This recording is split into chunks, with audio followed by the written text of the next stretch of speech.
Sioned Dafydd dwi, a dwi'n uwch darlithydd ar y cwrs TAR Cynradd yma ym Mhrifysgol Metropolitan Caerdydd. Wel, mae'r cwrs yn un newydd, a mae'r pwyslais nawr ar ymchwil ac yn benodol ar adfyfurio ar eu datblygiad proffesiynol nhw hunain. Mae'r dyddiau wedi mynd pan fydd athrawon yn mynd ar gyrsiau.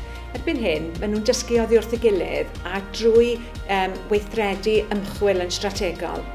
A felly mae'r pwyslais i fyfyrwyr hefyd ar wneud gwaith ymchwil sy'n cael ei osod gan yr ysgol. Bydd cynllun datblygu gan yr ysgol, a wedyn pan fydd y myfyriwr yn yr ysgol honno, byddan nhw'n gweithio ar ryw agwedd o'r cynllun datblygu hwnnw. Felly mae'n gyfle i ddylanwadu go iawn ar yr hyn sydd yn digwydd mewn ysgol. Ac dyw ymchwil ddim yn rhywbeth sy'n perthyn i'r prifysgol, mae ei fod perthyn i'r ysgol ac i'r proffesiwn yn ehangach. Felly mae hwnna'n un ffactor newydd, dwi'n meddwl. Ac ar ben hynny wedyn, mae yna hyrwyddwr ymchwil ym mhob ysgol, rhywun sydd yn arbenigo ac yn ymdiddori mewn ymchwil ar gyfer datblygiad proffesiynol, a maen nhw'n cefnogi'r myfyrwyr tra bod nhw yna. Felly, o safbwynt cynnwys, yn amlwg y 6 maes dysgu yw'r prif ffocws.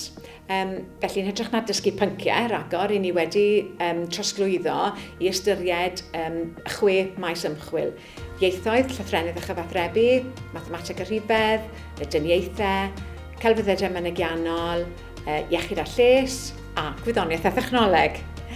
Felly mae yna 6 maes, ac ar ben hynny wedyn, i ni'n rhoi pwyslais mawr ar lles myfyriwr a lles plant.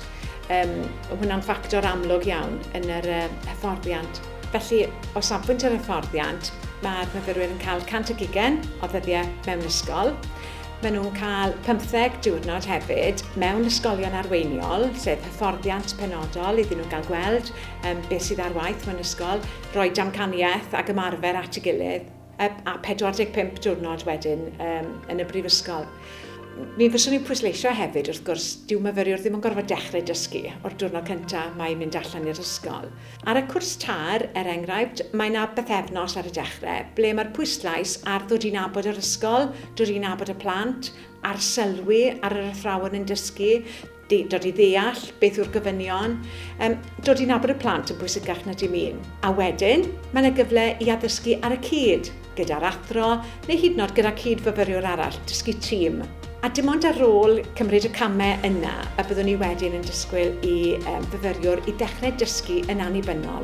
Ac wrth gwrs, fewn yr cwrs yn mynd yn ei blaen, mae'r pwyslais mwy ar ddysgu annibynnol, a byddwch chi'n cymryd mwy a mwy o gyfleoedd i gael dysgu holl amrediad y cwricwlwm.